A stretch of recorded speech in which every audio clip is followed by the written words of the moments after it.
2절 곧 그 통치 원년에 나 다니엘이 책을 통해 여호와께서 말씀으로 선지자 예레미야에게 알려주신 그 연수를 깨달았나니 곧 예루살렘의 황폐함이 70년 만에 그치리라 하신 것이니라. 23절 곧 내가 기도를 시작할 즈음에 명령이 내렸으므로 이제 내게 알리러 왔느니라. 너는 크게 은총을 입은 자라. 그런즉 너는 이 일을 생각하고 그 환상을 깨달을지니라. 오늘 아침 우리가 이 다니엘서 9장의 말씀을 함께 살펴보기를 원합니다. 이제 다니엘 9장은 메대 족속 아하수엘의 아들 다리오가 갈대아 나라 왕으로 세움을 받던 첫 해. 그래서 이 다니엘은 이 환상 또 이 모든 일들을 바라보면서 언젠가를 그 시기를 정확하게 기록을 하고 있습니다.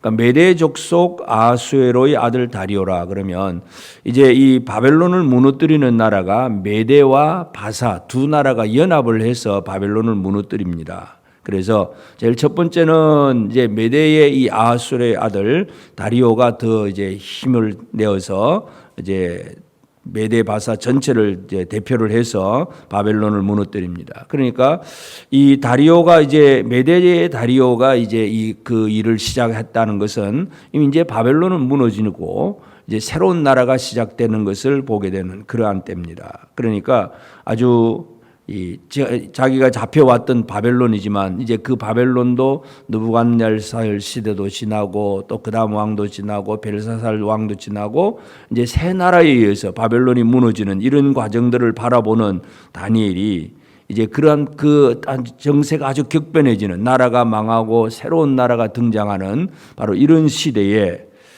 2절 곧 그 통치 원년에 나 다니엘이 책을 통해 여호와께서 말씀으로 선지자 예레미야에게 알려주신 그 연수를 깨달았나니 곧 예루살렘의 황폐함이 70년 만에 그치리라 하신 것이니라. 그래서 예레미야는 그 정치적인 상황을 보면서 그리고 기존에 어떤 이 예레미야가 기록했던 그 책을 보면서 이때구나 하는 것을 깨닫게 됩니다. 이 하나님께서 우리를 이 바벨론으로 보내시고 또 이렇게 포로가 되게 하고 그러나 예레미야를 통해서 70년이라고 하는 그 숫자를 주셨는데 바로 지금이 그때구나 하는 것을 깨닫게 됩니다. 그래서 이 다리오의 삶을 보면 뭔가 정치적인 상황과 그리고 예언의 말씀들 기록된 책에 대해서 다 깨어 있는 사람이라는 것을 우리가 알 수가 있었는데 그러니까 결국 여기서 할 일이 뭐냐 하면 다니엘은 하나님 앞에 기도하기를 또 새롭게 시작할 수밖에 없습니다. 그래서 금식하며 베옷을 입고 죄를 덮어쓰고 주 하나님 앞에 기도하며 간구하기를 결심을 하고 이제 이때의 다니엘의 기도, 이 기도가 참 중요합니다. 왜냐하면 에스겔의 예언을 보면 에스겔 36장 37절에 보면 하나님께서 그 예루살렘에 대한 회복의 예언을 쭉 말씀을 하시고 그러면서 그 36장 37절에 주 여호와께서 이같이 말씀하셨느니라. 그래도 이 족속이 이스라엘 족속이 이같이 자기들에게 이루어 주기를 내게 구하여야 할지라. 하나님께서 이들을 회복할 것을 분명히 얘기를 하셨고 그렇지만 이스라엘 족속이 이렇게 이루어지기를 내게 구하여야 할지라. 하나님은 이 에스겔을 통해 그런 말씀을 하셨습니다. 그러니까 지금 다니엘이 지금 구하여야 할지라 하는 그 말에 바로 자기의 삶으로 바로 실천하는 것을 보게 됩니다. 그래서 다니엘은 이 메대 족속의 왕이 시작이 되고 이제 뭔가 새롭게 모든 일이 시작이 될 때에 바로 하나님 앞에 간구하기를 시작한다는 것. 그래서 이제 이제 4절부터 쭉 내려가서 이 다니엘의 기도가 쭉 나오게 되는데 이 다니엘의 기도를 보면 기도하며 자복하여 이르기를 크시고 두려워할 주 하나님 주를 사랑하고 주의 계명을 지키는 자를 위하여 언약을 지키시고 그에게 인자를 베푸시는 이시여. 하나님의 그 언약을 지키시고 인자를 베푸시는 하나님, 그 하나님 앞에 이제 나아가서 이제 기도를 시작을 합니다. 제일 첫 번째 5절에 보면 우리는 이미 범죄하여 패역하며 행악하며 반역하여 주의 법도와 규례를 떠나 싸우며 우리 자신들의 처지와 상황에 대해서 하나님 앞에 그대로 인정을 합니다. 그래서 이 회개라고 하는 것은 우리의 상황이 어떠한가를 스스로 인정하는 것에서 시작이 됩니다. 그래서 이 다니엘의 기도는 그냥 이제는 뭔가 이루어질 것이다 하는 어떤 이 예언의 말씀들을 분명히 붙잡았고, 그리고 그것이 이루어지기를 바라면서, 그렇다고 이제 하나님 이제 때가 됐으니까 해주세요 이 정도로 표현하는 것이 아니라 자기를 포함해서 조상들의 전체 문제를 가지고 하나님 앞에 나아가면서 회개로부터 시작을 합니다. 우리가 이렇게 패역하고 행악하고 반역하고 막 이렇습니다 하는 그러한 얘기를 쭉 하면서 9절에 보면 주 우리 하나님께는 긍휼과 용서하심이 있사오니, 결국은 기도는 어디에 근거를 할 수밖에 없느냐? 주의 긍휼, 주의 용서. 긍휼과 용서가 있으신 하나님이니까 그 하나님 앞에 기도할 수밖에 없습니다. 그러니까 다니엘의 기도는 이 죄악을 뉘우치며 긍휼과 용서가 있는 그 하나님 앞에 나아가고, 그러면서 이제 쭉 넘어가서 16절에 보면 주여 구하옵나니 주는 주의 공의를 따라 주의 분노를 주의 성 예루살렘 주의 거룩한 산에서 떠나게 하옵소서. 이제 이 예루살렘 주의 거룩한 산에서 이제 주의 분노를 좀 떠나게 하옵소서. 하나님의 분노가 떠나야 그 예루살렘이 회복이 됩니다. 그래서 이 다니엘의 기도가 바로 이 회개로부터 시작해서 하나님의 그 사랑과 긍휼로 근거해서 이제 구체적인 실제적인 기도는 주의 분노가 주의 성 예루살렘 주의 거룩한 산에서 떠나게 하옵소서. 이는 우리의 죄악, 우리 조상들의 죄악으로 말미암아 예루살렘과 주의 백성이 사면에 있는 자들에게 수치를 당함이니이다. 이렇게 70년 동안 우리가 수치를 당했습니다 하는, 하나님 앞에 온전히 호소하는 그런 기도를 하게 됩니다. 그러면서 17절 그러하온즉 우리 하나님이여 지금 주의 종의 기도와 간구를 들으시고 주를 위하여 주의 얼굴빛을 주의 황폐한 성소에 비추시옵소서. 우리를 참 쳐다봐 주시옵소서 그 얘기입니다. 지금 우리가 이런 처지인데 하나님의 그 얼굴빛을 주의 성소에게 비추시옵소서. 결국은 하나님의 빛이 들어와야 완전한 회복의 시작이 됩니다. 천지 창조가 빛이 만들어지는 것부터 시작됩니다. 그러니까 다니엘의 기도도 이 예루살렘에 하나님의 빛이 비추어지기를 바라는 그런 기도를 하고 있고, 그러면서 19절에 주여 들으시고 주여 용서하소서 주여 귀를 기울이시고 행하소서 지체하지 마옵소서. 지금은 이제 예레미야로 하신 말씀 그때가 다 되었으니까 지체하지 말고 이루어 주옵소서. 이렇게 다니엘이 그렇게 하나님의 약속을 붙들고 기도하는 모습을 보게 됩니다. 그래서 이제 20절부터 보면 기도에 대한 하나님의 응답입니다. 20절 내가 이같이 말하여 기도하며 내 죄와 내 백성 이스라엘의 죄를 자복하고 내 하나님의 거룩한 산을 위하여 내 하나님 여호와 앞에 간구할 때, 이 하나님께 대해서 다니엘의 이런 기도가 이루어졌을 때에 21절 곧 내가 기도할 때에 이전에 환상 중에 본 그 사람 가브리엘이 빨리 날아서 저녁 제사를 드릴 때쯤에 내게 이르더니, 이 천사 가브리엘이 사람의 모습으로 나타나서 이 다니엘에게 찾아옵니다. 그러면서 이 가브리엘이 전해주는 소식을 보면 22절 내게 가르치시며 내게 말하 이르되 다니엘아 내가 이제 내게 지혜와 총명을 주려고 왔느니라. 기도하는 다니엘에게 하나님의 응답은 지혜와 총명을 주려고 왔다, 그런 얘기를 합니다. 그러면 그 지혜와 총명이 뭐냐 하면 하나님이 하실 일을 깨닫는 것이 바로 지혜와 총명입니다. 우리가 하나님 앞에 기도하면 하나님이 지금 예루살렘을 회복시켜 주옵소서, 이렇게 지금 다니엘의 기도가 그 기도의 주제인데, 하나님의 응답은 하나님께서 그 예루살렘을 향해서 하실 일이 무언가를 보여주시면서, 그러면서 그것을 깨달을 수 있는 지혜와 총명을 주겠다. 이것이 하나님의 응답입니다. 그러면서 23절 내가 기도를 시작할 즈음에 명령이 내렸으므로, 이 하나님의 응답이 다니엘의 기도에 대해서 아주 신속합니다. 왜냐하면 70년이라고 하는 그 횟수를 하나님이 말씀하셨고 때가 되었기 때문에, 이건 지체할 수 없기 때문에 바로 기도의 응답이 시작되는 것을 보게 됩니다.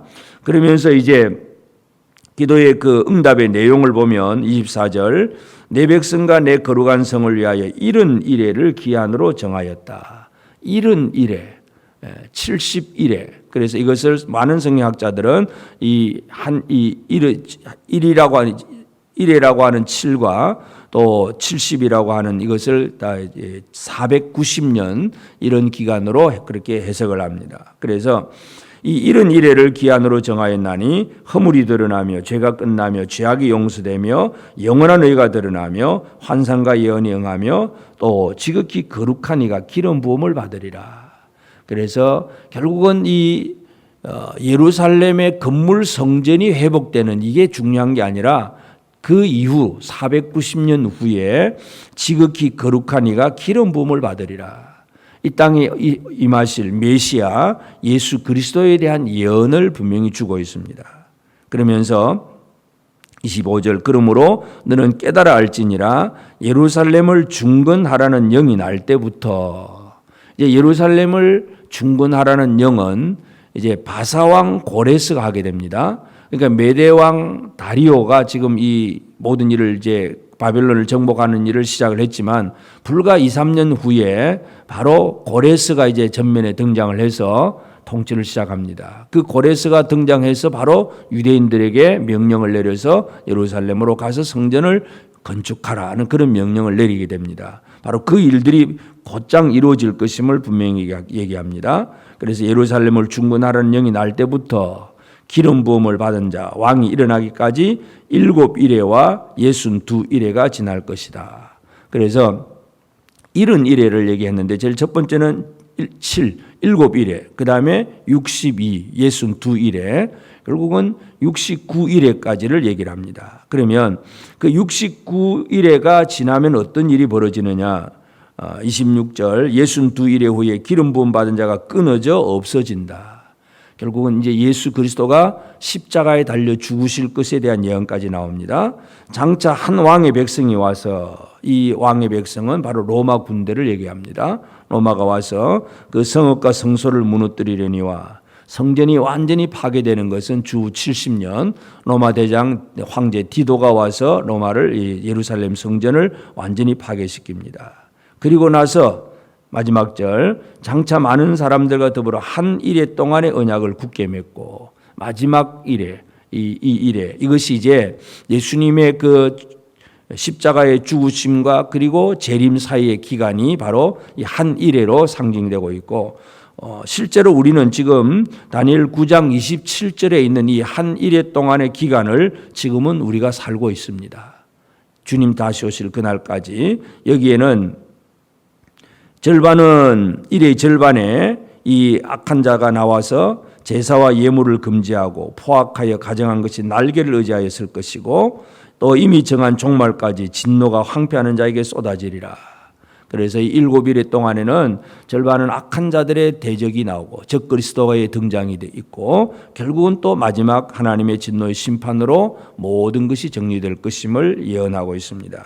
그래서 오늘 이 아침 우리가 다니엘 9장을 보면 참 이 하나님의 예언의 말씀에 대해서 다니엘은 깨어 있어서 기도를 할 줄 아는 사람이고 하나님은 그 기도에 대해서 응답을 주시면서 단순히 예루살렘 성전이 회복될 거다 하는 이 정도일 뿐만 아니라 예루살렘 성전이 중건에 대한 명령과 그 이후에 일어날 모든 일들 기름 부음 받을 자가 일어나게 될 것이고 또 기름 부음 받을 자가 끊어지고 또 성전이 또 파괴된다는 거 이것까지 얘기하면서 결국은 주님이 다시 재림해야 적그리스도까지 완전히 이제 쳐부수는 것이 하나님의 심판의 완성이 될 것임을 분명히 강조하고 있습니다. 그래서 이제 오늘 우리가 이 아침에 다니엘 9장을 통해서 함께 우리가 기도하고 생각해야 될 것은 첫째는 이 하나님이 하시는 모든 일을 깨닫는 일의 중요성입니다.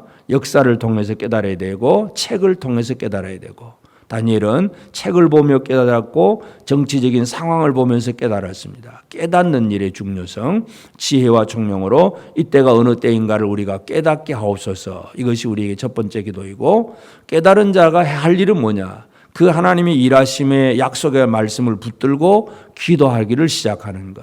다니엘은 바로 이 예루살렘을 향한 그 기도가 시작이 되었고 하나님은 그 기도에 응답하셔서 단순히 성전 재건뿐만 아니라 이 마지막 시대까지 전체적인 그림을 다니엘에게 보여주셨습니다.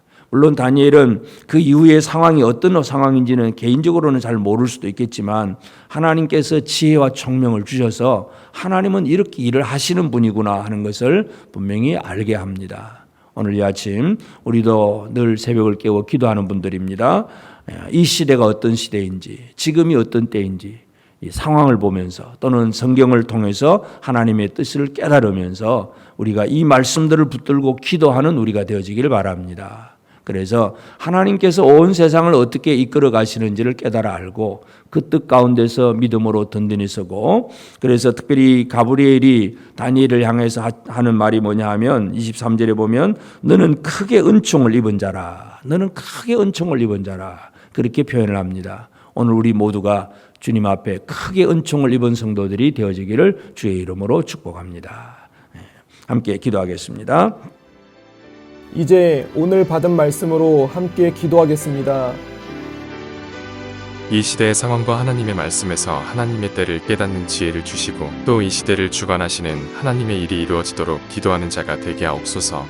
다니엘이 입은 큰 은총을 우리에게도 주시고 하나님이 주신 지혜와 총명으로 마지막 때를 분간하며 재림하실 예수 그리스도를 맞을 준비가 잘 되게 하옵소서.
이제 개인의 기도 제목을 가지고 하나님 앞에 기도하시기 바랍니다.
수고하셨습니다. 오늘도 하나님의 인도하심 가운데 승리의 하루를 보내시는 우리 재건부평교회 모든 성도님들이 되시기를 주님의 이름으로 축복합니다.